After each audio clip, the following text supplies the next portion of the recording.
Welcome to Crimson Guitars and welcome to the final episode of this. This was a 42,000-year-old piece of wood that has been turned into a today's year-old guitar. It's been born today. The neck did not move any more than any other neck would have. The action's slightly higher now because I actually have been messing around with the finish off camera. We had some flattening to do. I wanted to leave this strung up over a slightly longer period. So we flattened it down with the strings on in that area and then took everything off. Did a quick respray and here we are. I need to take the saddle down, I need to install the pickup, there's some cleaning up, some sorting out, a little bit of buffing. I'm cleaning up and sorting out the control cavities with shielding paint. I'm installing the electronics from the old Fender and we're going to hear her play. With a side order of making some custom acrylic backplates. Bring it on. Hopefully for the last time I'm going to be de-stringing this guitar and doing a little bit of a buff, a little bit of a cleanup, because where possible, perfection in all things.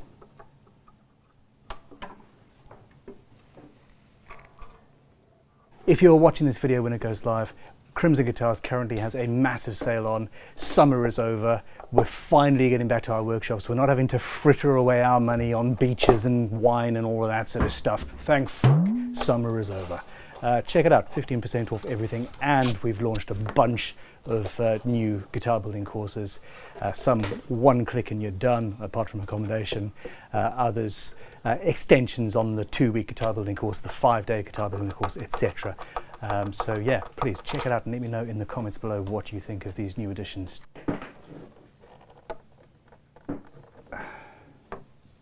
And now the fun truly begins. And this capo trick, most useful with bolt-on neck guitars and things, especially at this stage. We want the guitars to be strung up for as long as possible prior to delivery, and even with the repairs that come in through our repair shop here, we will time the repairs so that if we're going to be leaving a guitar over a weekend or something, it always has to have the strings on, if at all possible.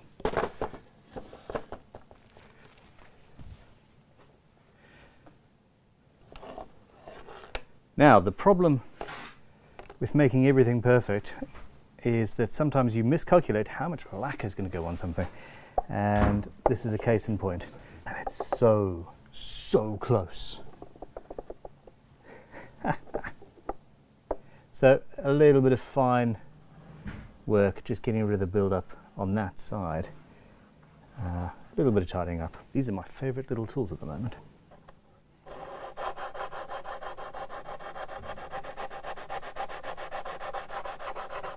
Until I pick up another tool that's perfect for a job, in which case that then becomes my favorite little tool.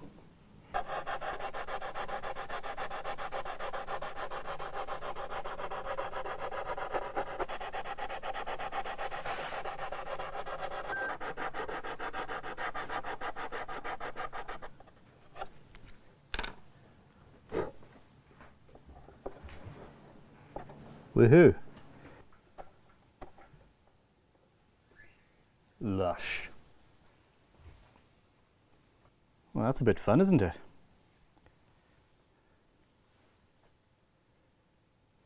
Crimson Guitars, stunning stains, spirit-based amber. And this is probably not going to be seen by anybody. Wear gloves, you fool. This is probably not going to be seen by anybody once the pickup is in, but somebody at some point is going to take the pickup out and go, Ben, he cared. Now it looks like I've been playing in poo. Take a leaf out of the Leatherworkers toolbook and yeah, cotton bud.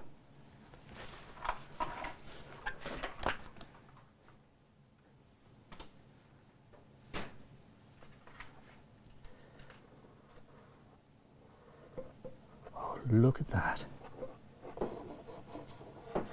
Yeah, that is a far better way of applying stain in this situation than using brushes. I like that a lot. Fantastic.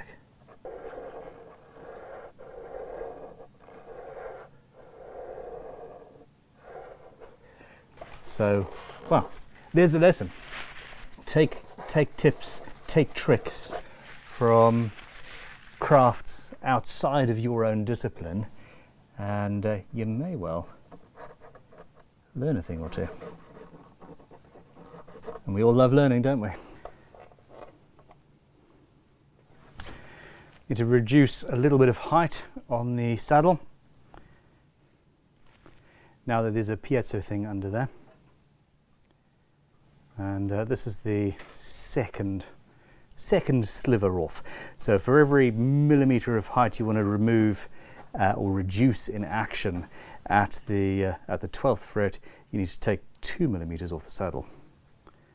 I'm closer than that at this stage. So it's just a levelling beam.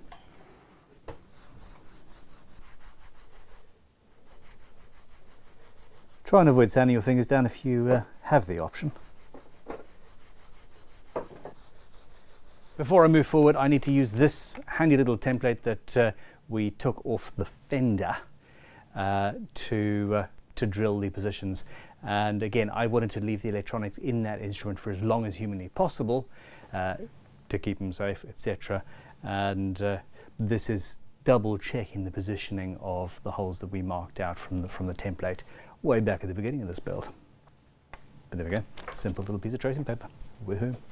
So we've got the marks there, and there's one there. It's slightly out, 3 or 4 mil, but not majorly. So I'm going to use, no, let's just mark them out.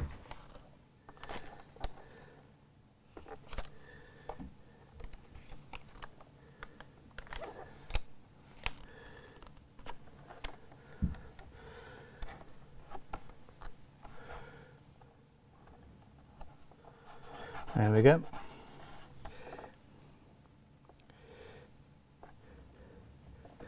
So I'm going to drill inside the end of the slot at either end, and then that's the center of that hole. This one actually looks a little bit off center, so I'm going to use a ruler there.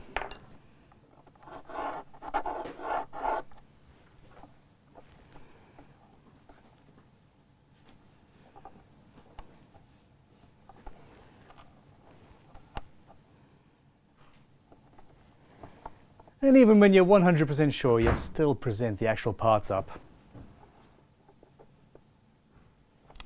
There we go. Go and pre-drill with a tiny drill bit first.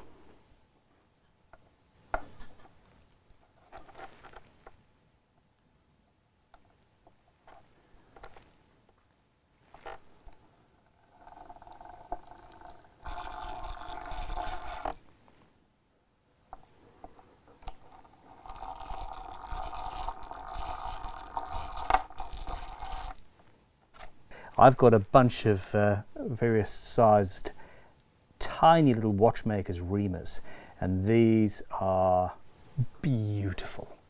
So as I go through with the reamer, making the hole wider, instead of pushing down and punching the lacquer and basically kicking it aside, even in reverse, this is slowly cutting it away from the inside.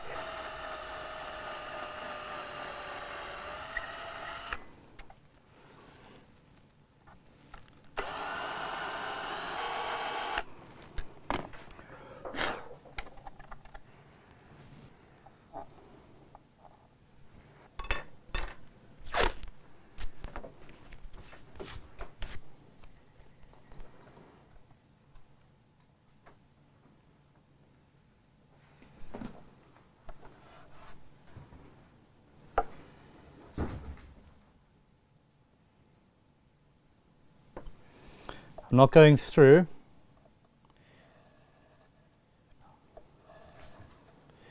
I'm just scoring the top. I think that maybe scraping is the best bet here.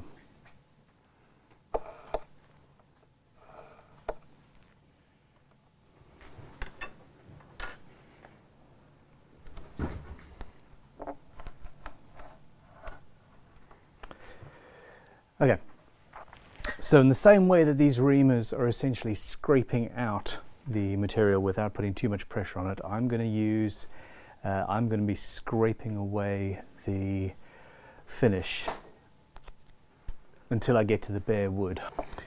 Okay, so that's my stop. I don't want to scrape any further than that backwards. A curved scalpel blade. Oh yeah, nice.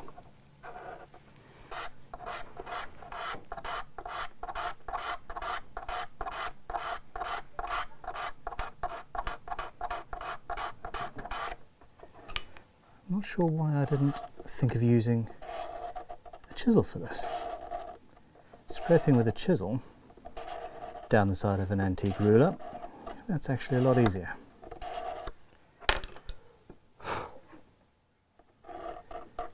And I've gone all the way to the wood, and this here,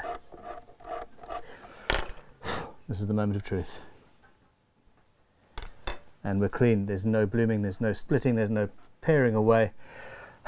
Okay, success.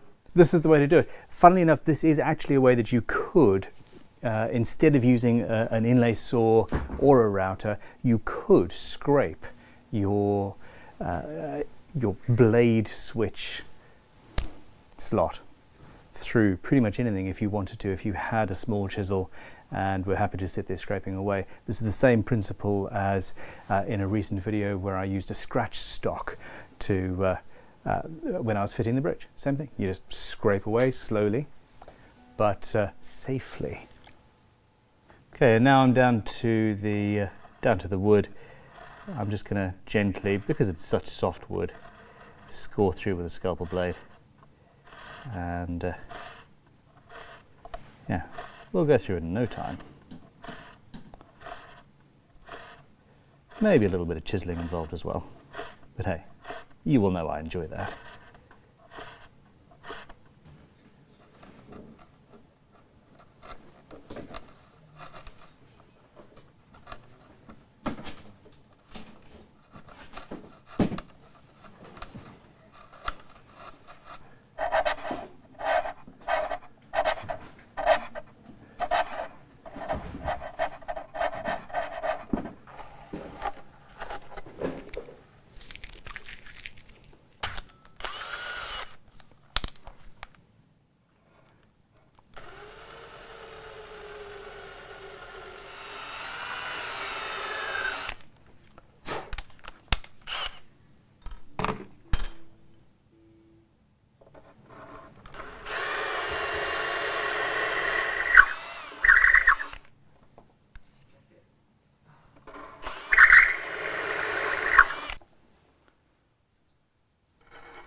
One of my favourite things about the fender was the brass strip underneath the ball ends of the strings, thus acting as a complete grounding system for an acoustic style guitar. Genius.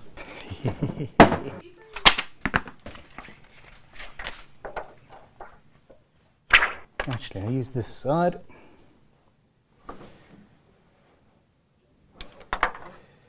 There we go.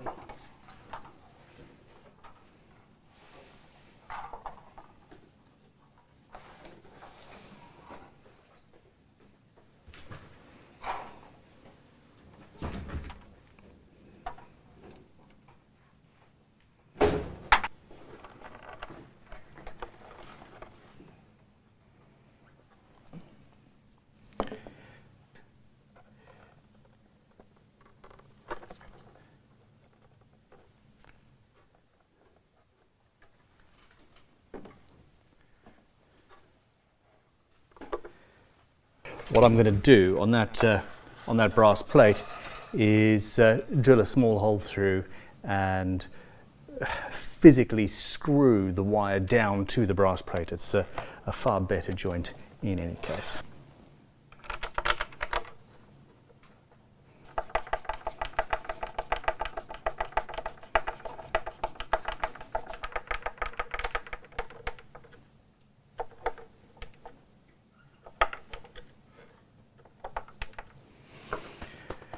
Okay, with the neck back on this guitar, I'm starting to feel as if I haven't taken a giant step backwards.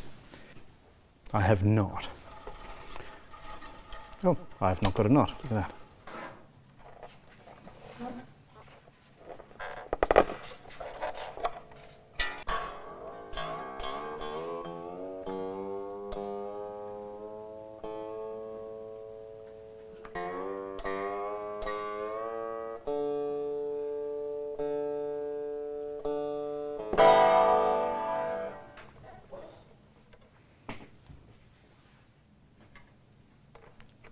Success! The top as it is might be thick enough for me to just partially mount the inserts into the top. Come on. How do we do this?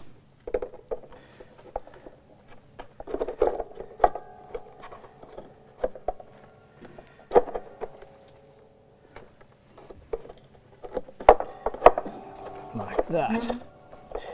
Yeah, fiddly little beast you. Okay, so those don't quite line up where I'd like them. So I'm going to make this a bit... I'm going to change the shape just a little bit. We're done with it. Anyway, we've got here the sort of cordless Triton thing with a ball cutter because... It's a ball cutter. Look at what I've created, people. It's not just amazing guitars, it's amazing tiny humans.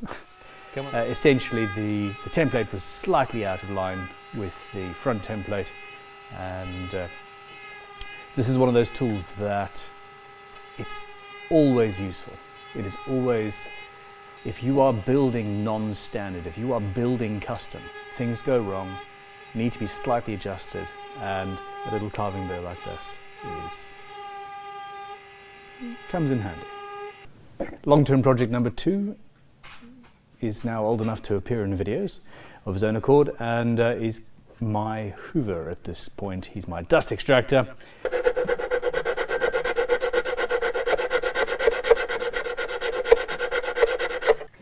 Okay, a little bit of guitar finishing oil just on the insides.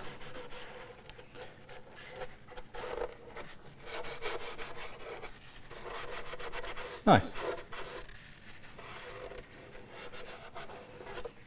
Instead of gluing a separate piece of material inside to thicken up the area on either side of the pickup cavity, because these pickups are internally mounted, I'm going to basically partially drill through the 4mm thick top, and that is somewhat scary. I don't have collar depth stops, they're on order because I realize we need them.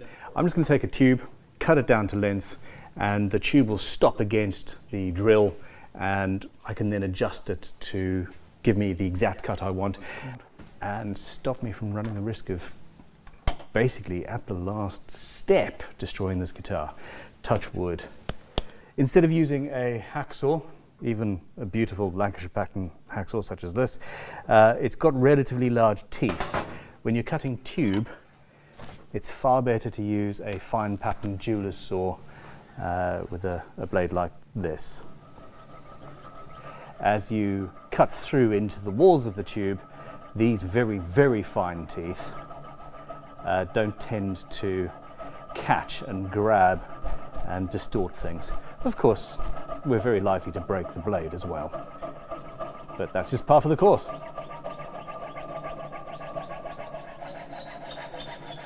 We use hollow inlays, or we make hollow inlays for a lot of our guitars out of tube like this.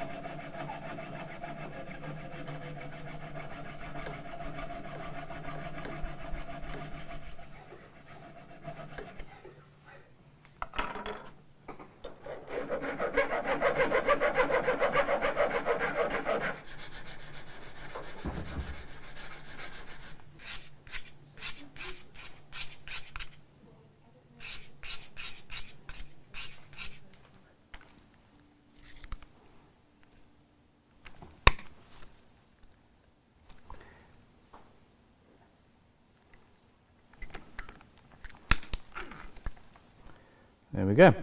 Now you do run the risk of this turning into a drill in its own right, the tube, so you don't want that to have any sharp bits. That's a cool, in my own opinion, quick little problem solved while I'm waiting for some depth stop collets to arrive.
So this guitar is marginally thinner than the original Fender. I'm going to fit the pickup, and then I'm going to have to desolder this wire from the PCB and then immediately wire it up again.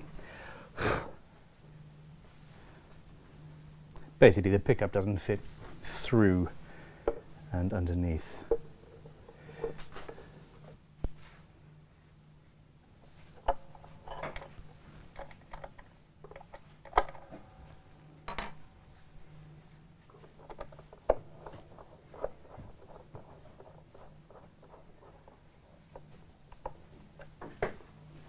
Obviously there's a blind hole into which these machine bolts are going, and if the screws themselves or the bolts themselves were too long, it would rip everything out of the body.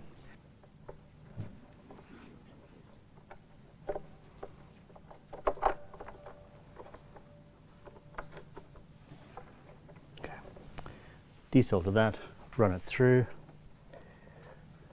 That's going to be run through as well, and that's our ground. Going to the bridge. Ooh, progress being made. Obviously this is a rather delicate board, and the last thing you want to do is damage any of this stuff. I'm going to assume that these points are relatively isolated. Well, they are relatively isolated because Fender, well, knew that random people were going to be playing around here, i.e. their manufacturing staff.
That's the piezo.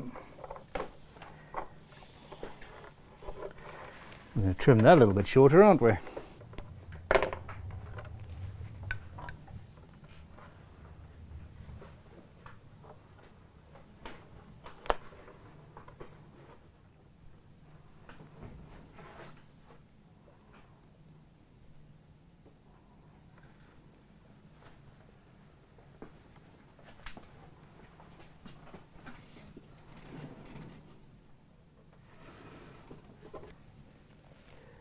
In on that side, ground on that, it's labelled, which is good.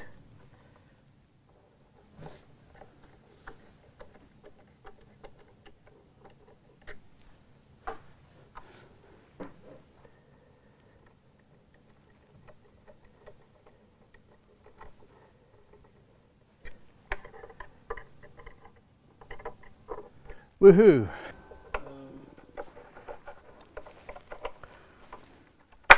Aha! There we go. I knew I'd made sure it fit.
That's my ground.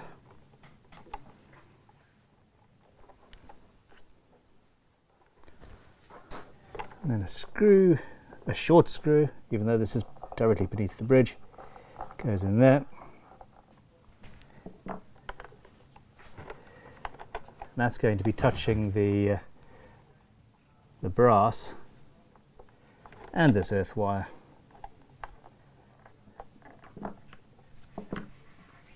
Now, if I flip it the other way around, so that my hoop is going that way, it's going to pull it tighter into itself rather than push it away.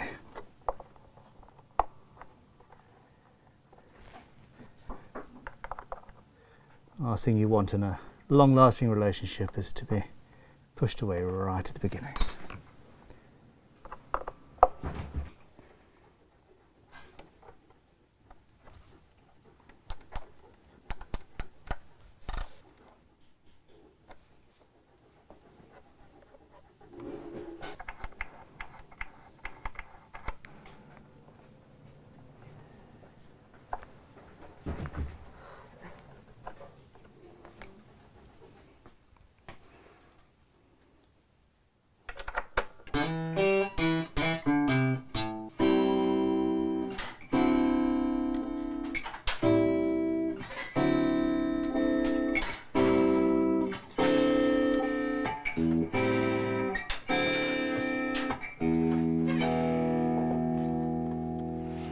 We have sound. I haven't blown up the Acoustasonic. Sam's grinning at me over there because he had to customize the switch that we had to use, which is a shallow switch instead of the Fender one, because the Fender one's too big to fit in the small body that we've got here, and he wants me to say, well done, Sam. And I will. One day.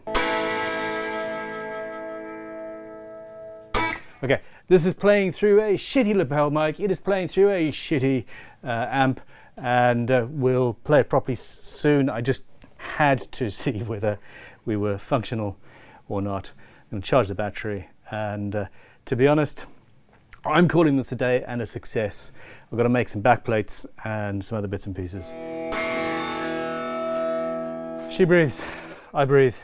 Well done, Sam.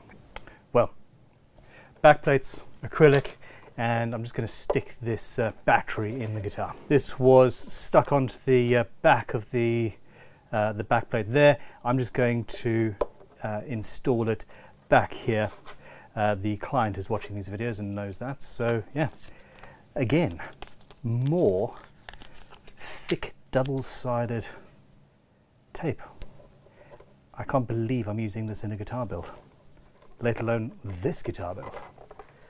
Actually, that kind of works. If I do it there, you can see that it's there. And you'll be able to, yeah, okay, I like that.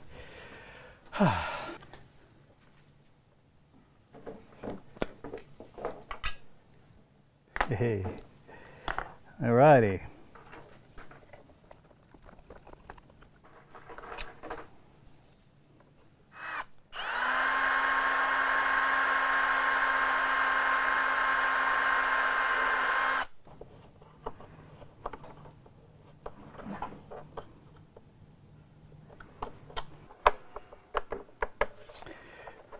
That one fits, that doesn't quite. I love leveling beams. They're just so damned useful.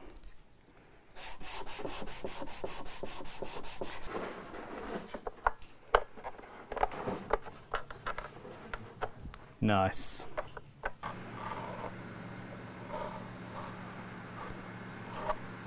Sometimes a permanent marker is just what you need.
Oh, I should have left the templates on. I would then have been able to mark out the drilling positions. Nice, okay. After making sure that none of them coincide with, I don't know, delicate PCBs and stuff. That's all good. Obviously, that's in that corner. And that's fine, that goes there. And wouldn't go all the way through anyway.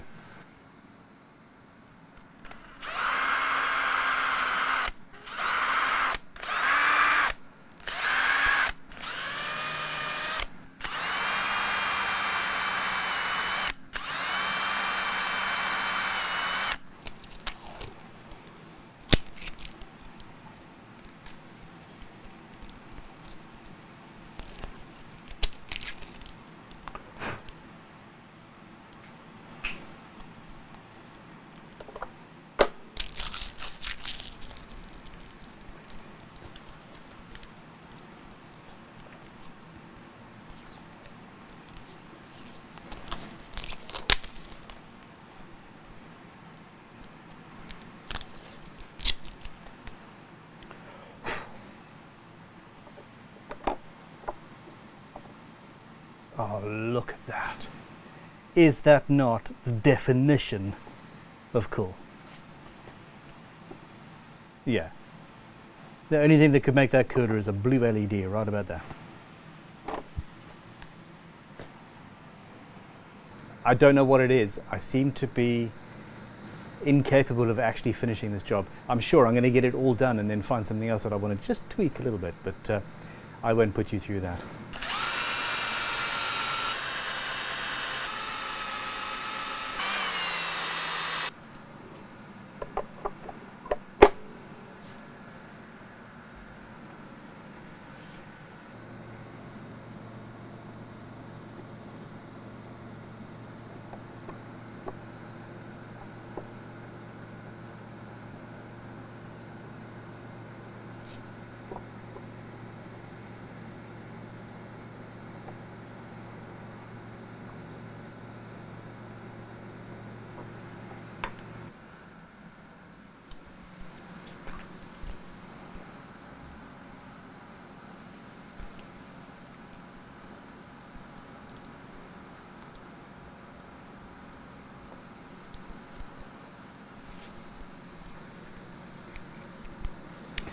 Yeah, I didn't really need to use this tool, but I wanted to, so hey, there you go.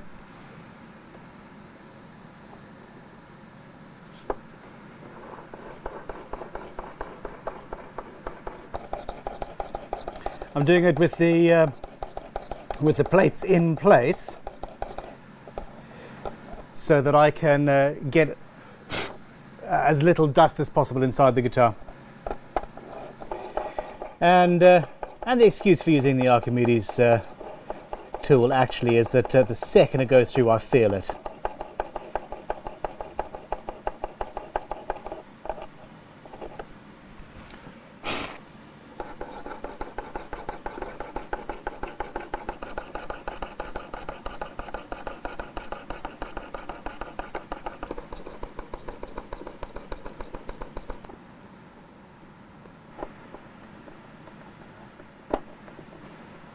No, I'm going to go with black screws. That's far too bright.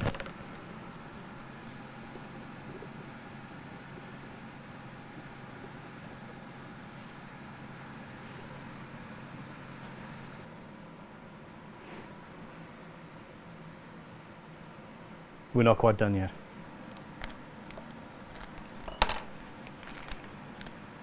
I love these control knobs.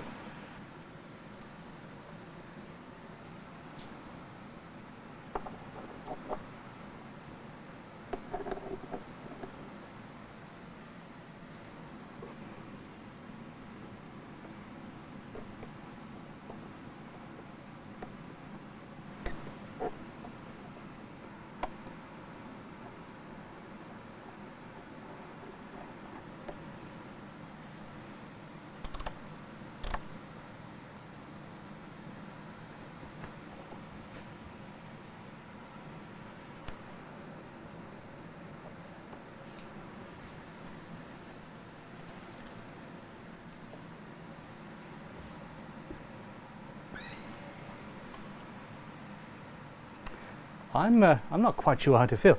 This build's done. What the hell? I started this guitar, everything went sideways, everything was more problematic, difficult, time-consuming, soft, hard, complicated. Everything about it was a challenge, and it happened in the middle of some of the most challenging parts of my both personal and professional lives as well. And it's somewhat bittersweet that this is done. But thank you for following along. Thank you for watching. Thank you for you know. We are in the process of setting up a better recording setup rather than just recording demos through the lapel mics. So we're going to put a proper demonstration of this guitar up. The reality is the electronics in here are from the from the Fender, and they sound like the Fender. So if you want to hear what it sounds like electronically, any one of the myriad demos of the original instrument will do it for you. The acoustic response has, in this case, a minimal effect, I think, on the amplified tone, which was the point. Fight me in the comments though if you disagree. I would like to thank you for watching. I would like to thank you for joining me on this journey.